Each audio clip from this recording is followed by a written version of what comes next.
বন্ধুরা, জোনাকি নিউজ চ্যানেলে সকল সাহিত্যপ্রেমী শ্রোতা বন্ধুদের আমি স্বাগত জানাই। আজও আপনাদের জন্য নিয়ে এসেছি নতুন একখানি গল্প। আজকের গল্প হলো ভালো লাগা ভৌতিক গল্প, স্বপ্ন বা মায়া। গজেন্দ্র কুমার মিত্র মহাশয়ের লেখা খুব সুন্দর একখানি গল্প, স্বপ্ন বা মায়া। তাহলে চলুন শুনে ফেলি আজকে নতুন গল্প। ভয় পাবার মতোই পরিবেশ। কলকাতা থেকে বেশ কিছুটা দূরে বিহারের একটি স্বাস্থ্যকর পার্বত্য গণ্ডগ্রাম কল্পনা করুন। স্থানীয় একটা বড় ধাতুর কারখানার জন্যই যা 12 মাস কিছু কিছু লোক থাকে, নইলে গরমে বা বর্ষায় খাঁ খাঁ করবার কথা। তাও কারখানার একটা নিজস্ব কলোনি আছে, সে একটা শহর বিশেষ। স্থানীয় কর্মচারীরা সেখানে থাকেন, সেখানে ইলেকট্রিক আলো আছে। আসল শহর নেই, যদি অবশ্য শহর বলেন তাকে। মানে আমি যখনকার কথা বলছি তখন ছিল না, সম্প্রতি হয়েছে। এই জায়গায় ধুধু মাটির ভেতর 35-36 বিঘের বাগান, তার মধ্যে একটি বড় বাংলো ও গুটি 2 আউট হাউস। কবে মান্ধাত্তার আমলে বাট কোম্পানির কোনো সাহেব এখানে এই বাড়ি তুলে অফিস কাম রেসিডেন্স বানিয়েছিলেন। আজও এটা তাই বাট কোম্পানির বাংলো বলে চলছে। এখন আর অতটা মাঠ নেই, চারিদিকে বেশ কখানি বাংলো হয়েছে। তার মধ্যে 2-1টা স্থায়ী বাসিন্দাও থাকেন কেউ কেউ। খানিকটা সিনেমাও হয়েছে একটি, অর্থাৎ চেঞ্জার বাবুরা এলে পুজো থেকে ফাল্গুন চৈত্র মাস পর্যন্ত নিয়মিত একটা করে শো হয়।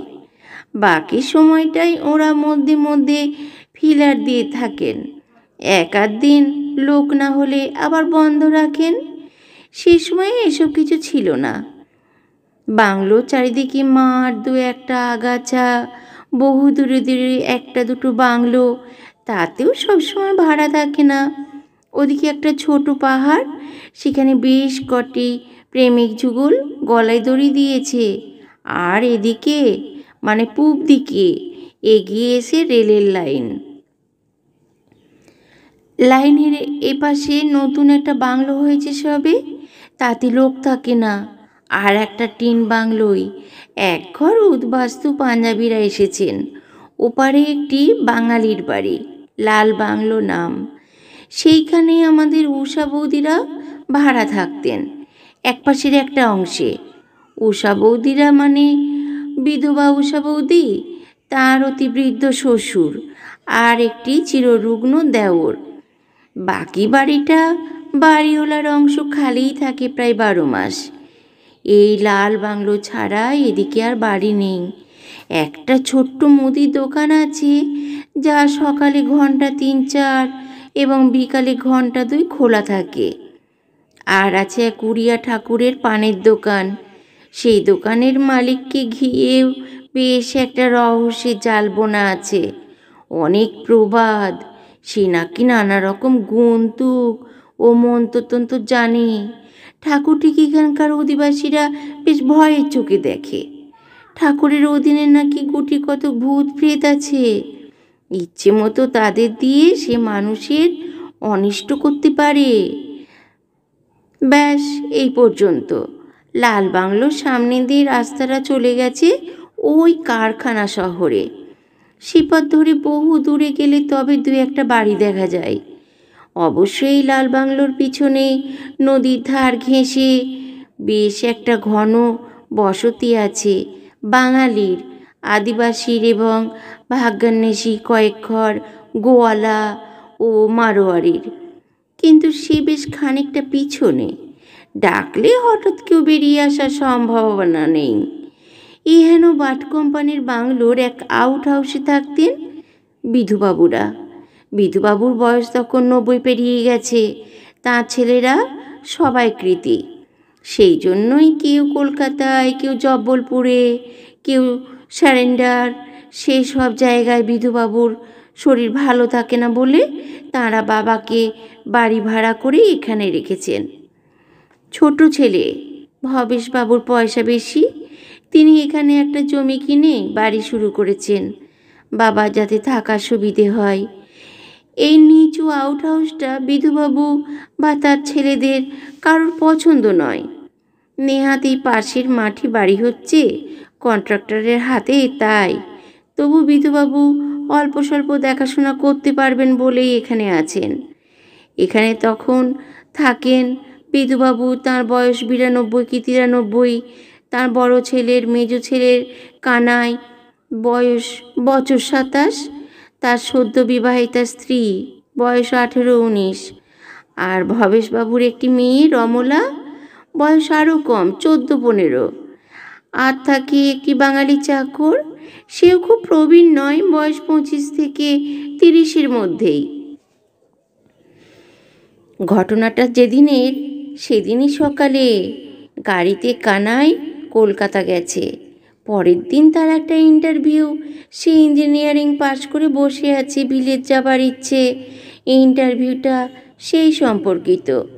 কাজ শেষ করে রাত্রিরে গাড়িতেই ফিরবে। একটা দিন চাকর রাখাল রইল। বিধুবাবু বললেন, চালিয়ে নিতে পারবে না? বাঙালিওয়ালাদের মালিও আছে একজন, তার অবশ্য একেবারে পিছন দিকে ঘর, তবু মূল বাড়িতে এসে শুতে পারবে। কানাই যেদিন যায় তার আগের দিন বিধুবাবুর একটু জ্বর হয়েছে, তিনি সে কথাটা বলেননি। পাছে কানাইয়ের যাওয়ায় বাধা পড়ে, কাজের ক্ষতি হয়। সামান্য সর্দি জ্বর, ও আপনি ভালো হয়ে যাবে। কানাই বাড়ি থেকে বেরিয়েছে ভোর 6টার আগে, মেল ট্রেন ধরে চলে যাবে। তখনও মেল ট্রেন ওখানে ধরত। সকাল 7টায় নাতবউ কণা দাদা শ্বশুরকে চা এনে ডাকতে গিয়ে দেখল তিনি কেমন অসহায়ভাবে চেয়ে আছেন। তাঁর 2 চোখ দিয়ে জল পড়ছে, কিন্তু কথা কইতে পারছেন না, উঠতে তো পারছেনই না। কণা ভয় পেয়ে রমলাকে ডাকল। দুজনে কোনো মতে ধরে ওঠাতে গেল, কিন্তু বৃদ্ধের দেহে নিজস্ব আর কোনো শক্তি নেই, ভারী হয়ে উঠেছে, অগত্যা শুইয়ে দিতে হলো। ওরা দুজনেই যথেষ্ট ভয় পেয়ে গেল। রাখালকে পাঠালো ডাক্তারের কাছে। রমলা ছুটে এলো, উষা বৌদিকে খবর দিল, কাকিমা শিগগির একবার আসুন, দাদু কেমন করছেন। উষা বৌদিরও শ্বশুরের দায়িত্ব 80 করেই পার করেছেন ভদ্রলোক। দেওরটি বয়সী না হোক, অসুখে আরও অথর্ব। সকালে রান্না জলখাবার সবই আছে, স্নানের গরম জলটি পর্যন্ত করে দিতে হয় 12 মাস। বৌদি সেই কথাই বললেন, কেমন করে যায় মা বলো, এদেরকে একটু গুছিয়ে না দিয়ে? আর আমি তো ডাক্তার নই, আমি গিয়েই বা কি বুঝবো। যাই হোক, তুমি যাও, আমি একটু পরে যাচ্ছি। উষা বৌদির শ্বশুর কামিনীবাবুই ব্যস্ত হয়ে উঠলেন, বললেন, না বৌমা, আমাদের চাটা করে দিয়েই তুমি চলে যাও। 2 ছেলে মানুষ, মেয়ে শুধু বাড়িতে, একজনের যাওয়া অবশ্য দরকার। ফিরে এসে 2 ভাতে ভাত ফুটিয়ে দিতে পারো তো ভালো, নইলে ঘরে চিঁড়ে দুধ আছে, আমরা বেশ খেয়ে নিতে পারবো, তুমি যাও।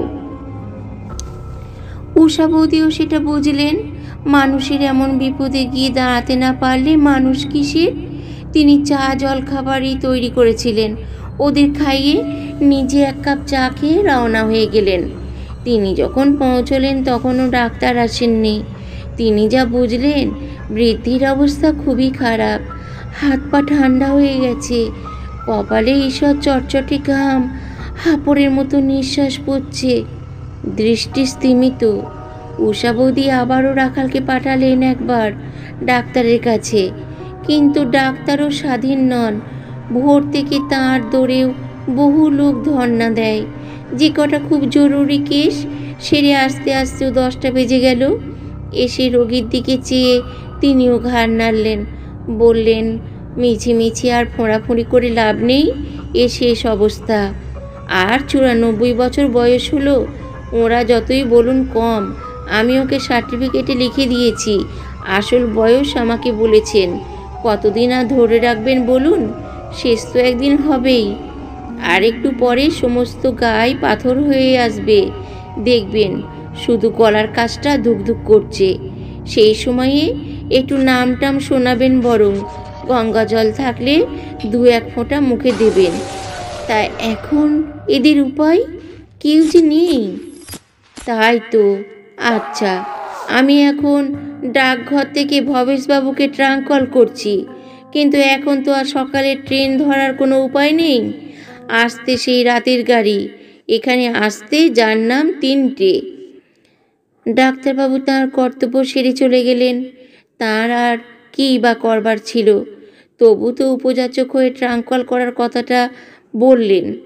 উষা বৌদি বললেন ফাঁপড়ে, তার নিজের শরীরও ভালো নয়, লো প্রেশার, উদ্বেগ উত্তেজনায় যথেষ্ট খারাপ।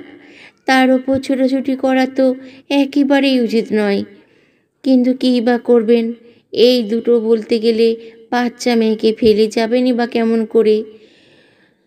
কনাই দুজনের মধ্যে বড়, বিবাহিতা, কিন্তু এ বয়সে এখনকার হিসেবে তার ছেলে খেলে বেড়াবার কথা। উষা বৌদি রোগীর কাছে এসে বসলেন। রাখালকে বললেন, তুই যা হোক করে দুটো ভাতে ভাত ফুটিয়ে খাইয়ে দে বাবা, নইলে এদের আজ আর খাওয়াই হবে না। বেলা 12টা নাগাদ এদের দুজনকে বসিয়ে উষা বৌদি বাড়ি গেলেন।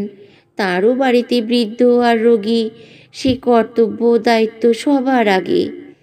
তবে বাড়ি পৌঁছে দেখলেন তার শ্বশুর ও দেওর মিলে ইতিমধ্যেই আলু ভাতে দিয়ে দুটো ভাত করে নিয়েছেন। বৌদি স্নান ঘর সেরে তাদের খেতে দিয়ে নিজেও দুটি ভাত মুখে দিয়ে ঘণ্টা খানেকের মধ্যেই ফিরে এলেন। কিন্তু ততক্ষণে বৃদ্ধ মারা গিয়েছেন। রমলা বলল, বোধহয় এখনো 5 মিনিট হয়নি।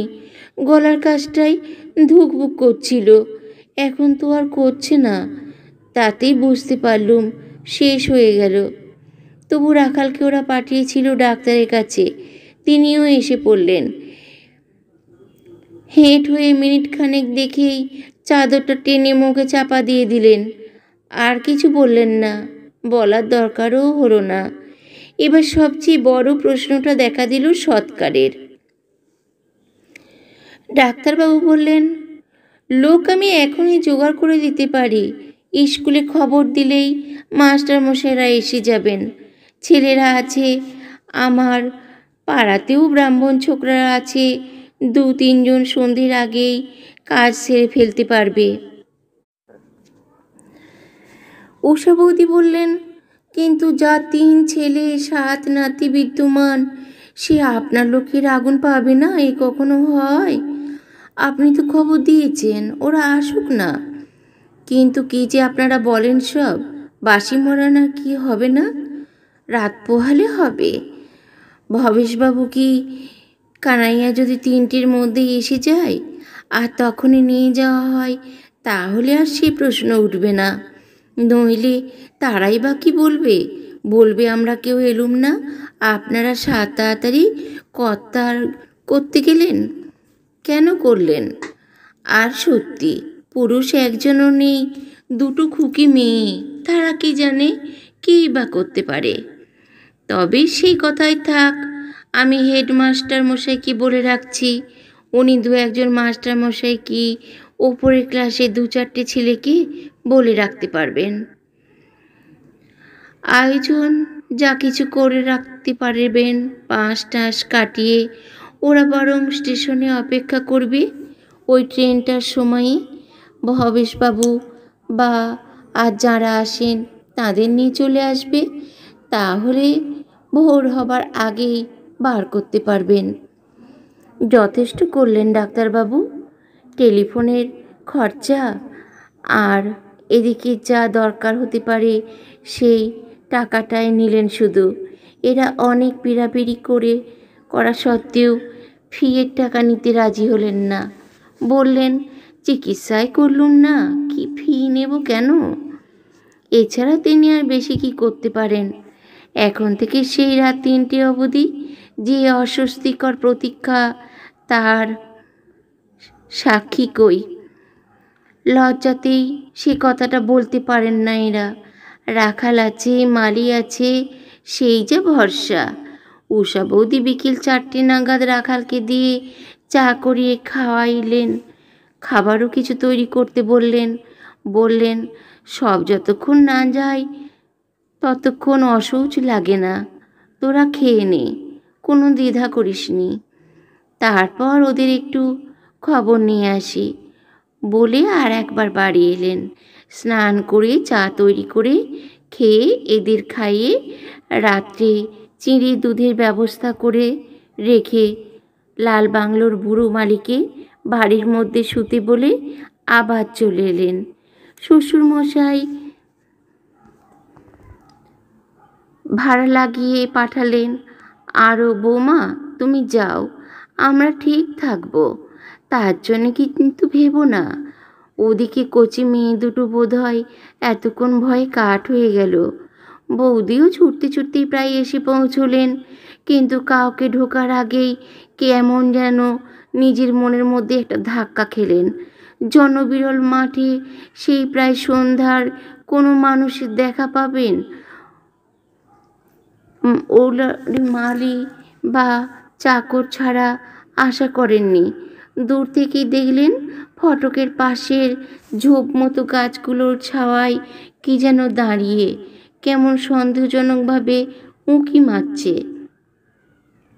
অন্যত্র এই দৃশ্য দেখলে চোর ভাবতেন, কিন্তু এখানে এখনো পর্যন্ত তো বস্তুটি তেমন বহুল প্রচলন হয়নি, মানে চুরির। তাই বুকে মাথাটায় অকারণে একটু ছ্যাঁত করে উঠল। তবু তিনি আরও দ্রুত এগিয়ে এলেন। কাছে এসে মানুষটাকে দেখে তার সেই অজ্ঞাত আশঙ্কার ভাবটা বাড়ল বই কমল না। পানওয়ালা ঠাকুর, ও লোকটা এখানে কি করছে? অমন চোরের মতো ছোঁক ছোঁক করে বেড়াচ্ছে কেন? বুকের মধ্যে গুড়গুড় করছে, যেন ঢেঁকির পাড় পড়ছে শুনতে পাচ্ছে। তবু জোর করে সহজ হবার চেষ্টা করলেন বৌদি। প্রশ্ন করলেন, ঠাকুর কি মনে করে এখানে? সহজ হওয়া এ অবস্থায় অবশ্য সহজ নয়, তাই কণ্ঠস্বর বেশ একটু রুক্ষষ্ট শোনালো। আগে না, কোনো দরকার নেই, এমনি। শুনলুম বুড়োবাবুটা নাকি মারা গেছেন। তুমি কার মুখে শুনলে? এবার স্পষ্টই সন্দিগ্ধ হয়ে ওঠে বৌদির গলা। এরই মধ্যে কে যেন বলছিল না, কত বাবুই তো আসে সিগারেট কিনতে, তাই বলি যে যাই খবর নিয়ে আসি, যদি লোকজনের দরকার হয়। ব্রাহ্মণ তো, আমরাও ব্রাহ্মণ, আমাদেরও একটা দায়িত্ব। না, তেমন দরকার হবে না, লোকজনের ব্যবস্থা হয়ে গেছে। বাবুর ছেলে কি নাতি এসে পৌঁছলে নিয়ে যাওয়া হবে। আর কোনো কথার অবকাশ না দিয়ে উষা বৌদি ঠাকুরের মুখের ওপরই ফটকটা বন্ধ করে ভেতরে চলে গেলেন। তখনও দিনের আলো বেশ আছে, তবু দেখা গেল কণা এরই মধ্যে হ্যারিকেন জেলে ঘরে ঘরে আলোর ব্যবস্থা করে ফেলেছে। বৌদিকে দেখে ওরা মনে বল পেল, কিন্তু তিনি কাকে দেখতে পান? বিশেষ সন্ধ্যা যত গম্ভীর হয়ে আসতে লাগলো, বাগানের দৈত্যদানর মতো বড় বড় গাছগুলোর ছায়ায় অন্ধকার যত জমাট বাঁধতে লাগলো, আকাশের গা থেকে দিনের শেষ চিহ্নটুকু মুছে গিয়ে একে একে তারার চুমকি ফুটে উঠল, ততই লো প্রেশারের রোগী উষা বৌদির বুকের বল ও মনের জোর কমে আসতে লাগলো। বুকের মধ্যে যেন ঢেঁকির পাড় পড়ছে তার।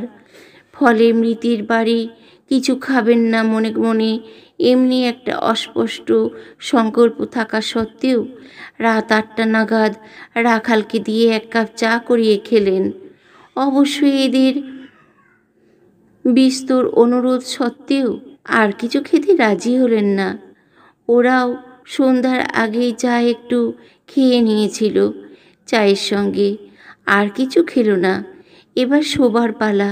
মেয়েরা ঠিক করেছিল জেগে বসে থাকবে রাতটা, যতক্ষণ না পুরুষরা আসে, কিন্তু উষা বৌদি নিষেধ করলেন, বললেন সে বড় বিশ্রী, তাতে শরীরের কষ্ট, আর যত রাত বাড়বে তত ভয় পাবি।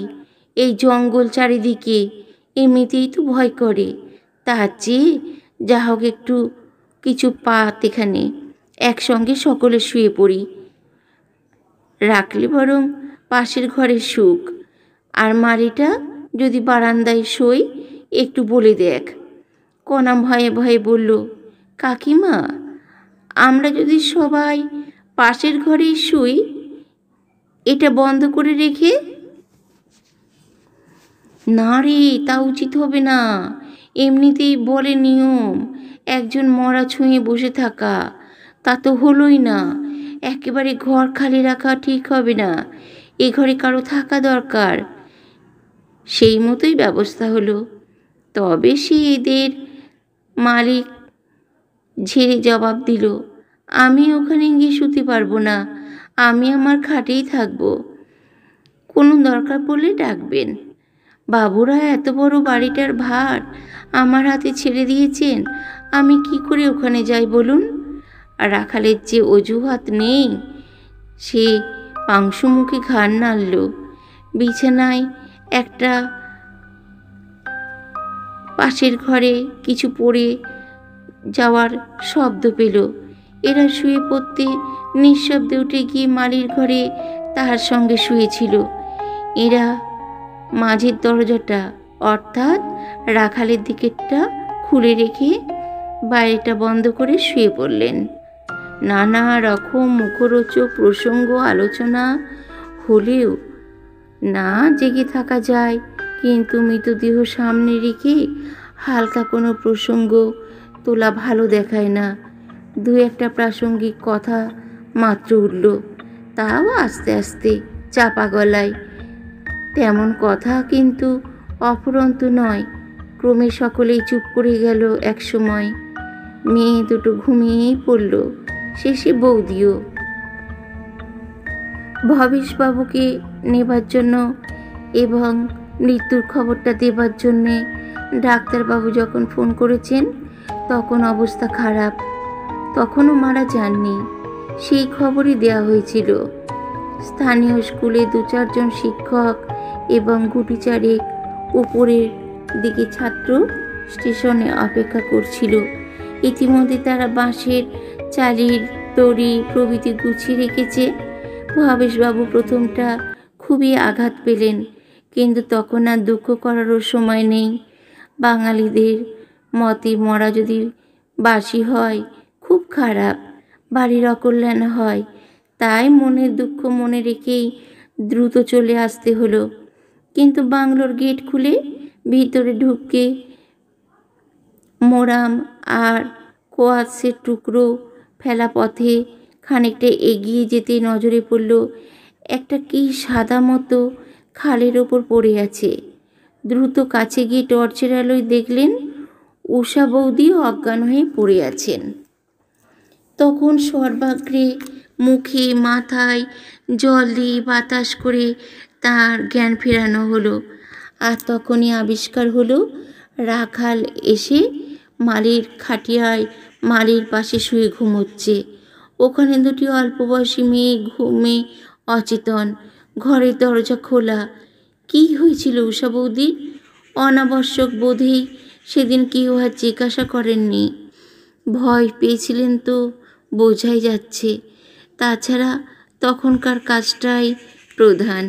পরে উষা বৌদির উপযাচক হয়ে খুলে বলেছিলেন ব্যাপারটা। কিসের যেন একটা আওয়াজে ভয় পেয়ে রাখালকে ডাকতে গিয়ে দেখেন সে বিছানায় নেই। তখন তার খোঁজে বেরিয়ে দ্রুত হেঁটে গিয়ে হোঁচট খেয়ে পড়ে যান, তাতেই অজ্ঞান হয়ে গেছিলেন। এরপর বহুদিন কেটে গেছে। ভবেশবাবুরা এখানকার বাড়ি শেষ করেছেন, তবে বাড়ির প্রয়োজন আর নেই। কদাচিৎ কখনো আসেন যান।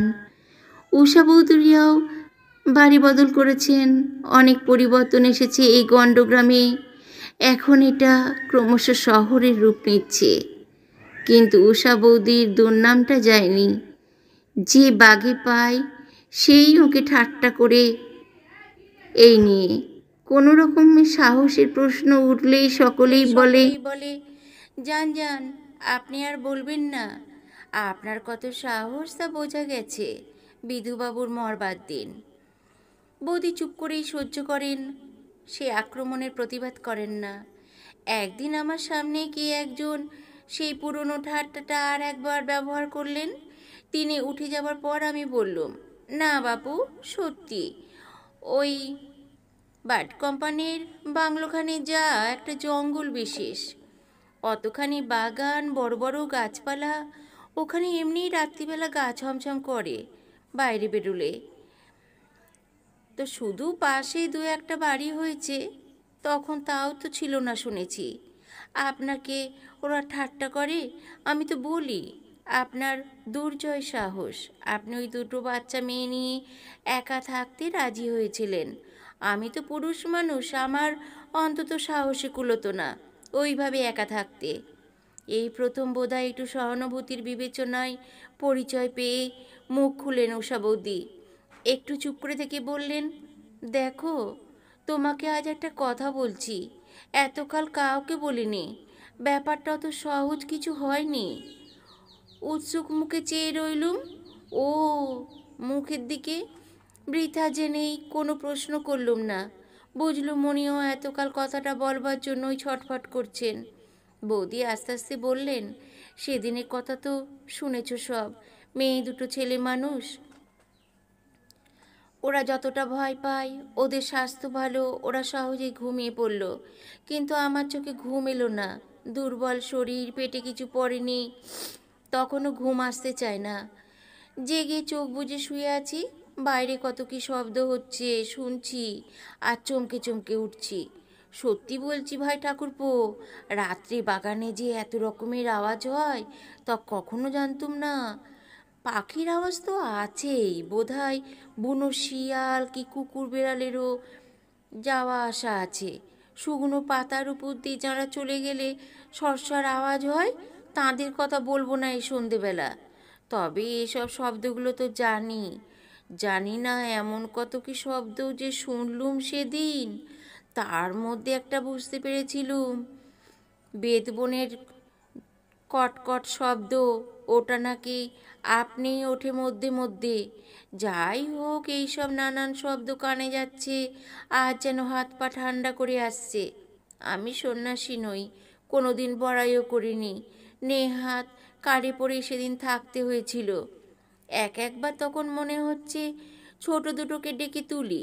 তিনজনে খানিকটা হাও হাও করে শব্দ করলেও বোধহয় মনে জোর পায়। নেহাত লজ্জাতেই ডাকতে পারছিলুম নে। এইভাবে কাঠ হয়ে পড়ে আছি। এমন সময় একটা শব্দ কানে এলো, যা বাইরেকার কোনো শব্দ নয়, ঘরের ভিতরকারই। আমার মনে হলো ওই তক্তপোষটাই মজমজ করে উঠল। পুরনো তক্তপোষ, নড়লে মজমজ শব্দ হবেই, কিন্তু নড়বে কেন? খুব সামান্য শব্দ হয়েই মিলিয়ে গেল, কিন্তু স্পষ্ট যে তাতে সন্দেহ নেই। অথচ আমারও এমন অবস্থা নাই যে একবার মাথাটা তুলে দেখব। তখন মনে হচ্ছে যে ভয়ে যদি অজ্ঞান হয়ে যেতুম তো ভালো হতো। অজানা অস্পষ্ট ভয়ের এই যন্ত্রণা সইতে হতো না। মিনিট 5-7 বাদ সবে বুকে তোলপাড় ভাবটাই একটু কমেছে। আবারও সেই রকম শব্দ, এবার আরো স্পষ্ট। কে যেন আস্তে আস্তে সন্তপর্ণে তক্তপোষটায় উঠে বসছে। এ বাড়িতে এর আগে অনেকবার এসেছি। বুড়ো এই চৌকিটাতে শুয়ে থাকতেন বা বসে থাকতেন, নড়লে চললে এমনি শব্দ হয় বরাবর। তবে তাই বলে আজ নড়বে কেন? কেন রে বাবা, তাও দেখার শক্তি নেই। পাথর হয়ে গেছে হাত পা। বুকের মধ্যে এতক্ষণ যে ঢেঁকির পার পড়ছিল, তাও যেন থেমে এসেছে। নিঃশ্বাস নিতে পারছি না, এমনি কষ্ট।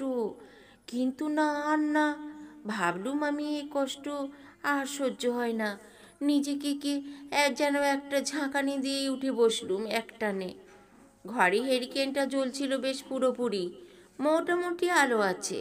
কোনো মতে তেমনি মরিয়া হয়ে চেয়ে দেখলুম তক্তপোষ খালি, চাদরটা একপাশে পড়ে আছে শুধু, মানুষটার কোনো চিহ্ন নেই। বিশ্বাস করো তুমি ঠাকুরপো, স্পষ্ট বেশ ভালো করেই দেখেছি, দুবার তিনবার চোখ রোগড়ে রোগড়ে দেখলাম। তখনই যে কেন হার্ট ফেল করলো না এইটি আজ পর্যন্ত বুঝতে পারি না। ডাক্তার বলে আমার হার্ট দুর্বল। সেদিন দেখলুম ওরা কিছু জানে না, সেদিন আমি যে অবস্থা থেকে বেঁচে ফিরে এসেছি, লোহার হার্ট না হলে মানুষ পারে না। তখন আর আমার মাথা ঠিক ছিল না, কি করব প্রথমটা মনে হলো চিৎকার করে উঠি, এদের ডাকি, কিন্তু গলা দিয়ে কোনো আওয়াজ বেরোলো না বারবার চেষ্টা সত্ত্বেও। ভাগ্যিস বেরোয়নি। আজ ভাবি মেয়ে দুটো উঠে ওই দৃশ্য দেখলে হয় পাগল হয়ে যেত, নয়তো চিরকালের মধ্যে হিস্টেরিয়া রোগ জন্মাতো ওদের। কিন্তু তখন আর থাকার সাধ্য আমার নেই। টলতে টলতে কোনো মতে ছুটে পাশের ঘরে এলুম। দেখি রাখালও নেই, বিছানা খালি, দোর খোলা, দুটো দরজায় হাট করা। টর্চ খুঁজে দেখব কি আলোটা ভুলে নেব, এসব কোনো শক্তিই ছিল না আমার, মাথাতেও কিছু আসছিল না। কি করছি কি করব সেসব কিছুই বুঝতে পারছিলাম না। অবশ্যই সেই আলোর সুবিধেও যেমন অসুবিধেও তেমন। আলো আঁধারিতে চারিদিকের গাছের মানুষ দেখছি, বিশেষ সাদা ইউক্যালিপটাস গাছগুলো তো আরও ভয়াবহ। তার উপর যেমন বাইরে পা দিয়েছি, কোথা থেকে এক ঝলক বাতাস উঠল, চারিদিকে গাছপালা যেন একসঙ্গে ফিস ফিস করে কি বলে উঠল, যেন সাবধান করে দিতে চাইলো আমাকে। আর হেসো না ভাই, সেই মুহূর্তে আমার মনে হলো যে হাওয়া নয়, কারো একটা নিঃশ্বাসই বয়ে গেল, অশরীরী কোনো আত্মার। তখন আর আমার কোনো হুঁশ নেই, দিক বিদিক জ্ঞান শূন্য হয়েই ছুটেছি। এখন ঠিক বলতে পারছি না, তবে মনে হয় ফটকের দিকেই ছুটেছিলুম, হয়তো মালিককে ডেকে তুলবো বলেই। কিন্তু খানিক দূরে গিয়েই মনে হলো পথের উপরেই তো একটা মানুষ দাঁড়িয়ে, আমার দিকে পেছন ফেরা, ফটকের দিকে মুখ, সেও যেন ওই ফটকের দিকেই চলেছে। প্রথমটা মনে হয়েছিল চোর, সেই ওই এক হালকার জন্যেই যেন একটু তরসাও হয়েছিল সেই কারণে। কিন্তু তারপরে মনে হলো এখানে চোর তো এমন ফর্সা জামা কাপড় পরা হবে না।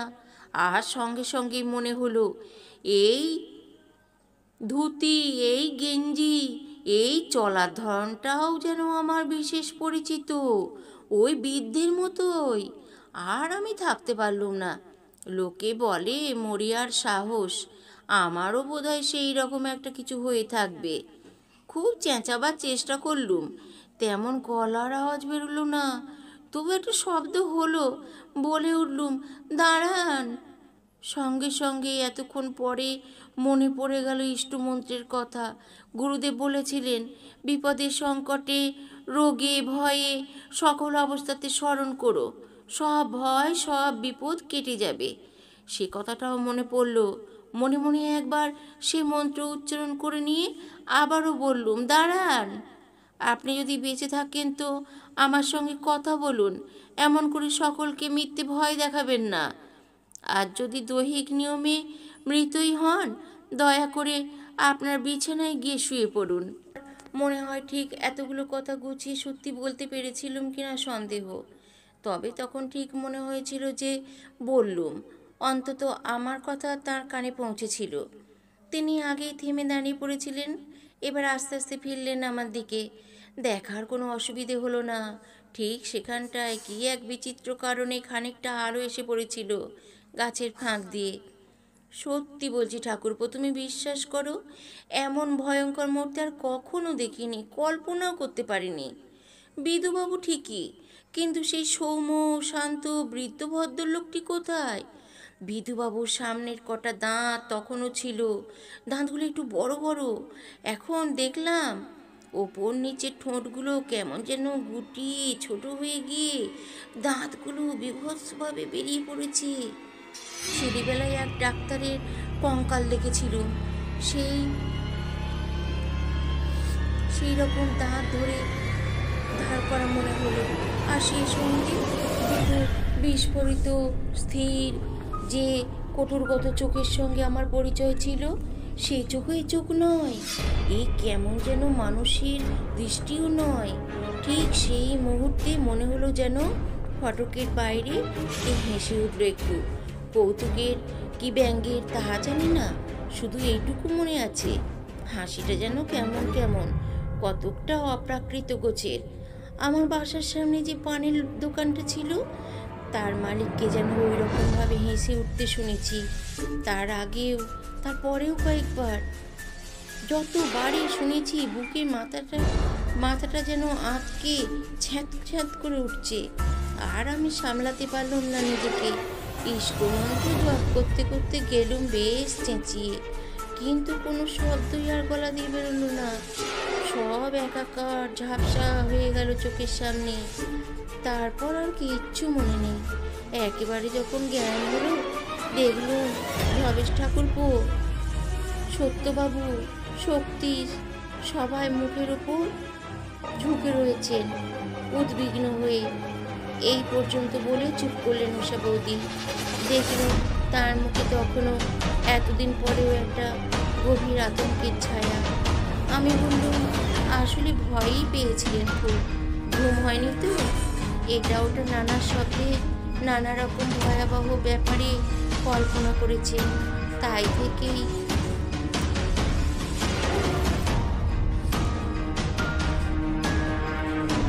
ওই অবস্থা হয়েছে, হ্যালুসিনেশন দেখেছেন। উষা বৌদি প্রবল কোনো প্রতিবাদ করলেন না, বরং সাই দিলেন শেষে, বললেন, তাই হতে হবে, কিন্তু একটা সমস্যার কোনো মীমাংসা আজ পর্যন্ত খুঁজে পাইনি। তাকে বলিনি অবশ্য এতদিন, আজ তোমাকে বলছি। যখন জ্ঞান হলো, ওদের সঙ্গে এসে ভেতরে ঢুকলুম, তখন ঠিক ও ঘরে ঢুকতে দেননি ওরা, কিন্তু বিছানা থেকে নামাবার সময় আমি ঘরে গিয়েছিলুম। কি দেখলুম জানো?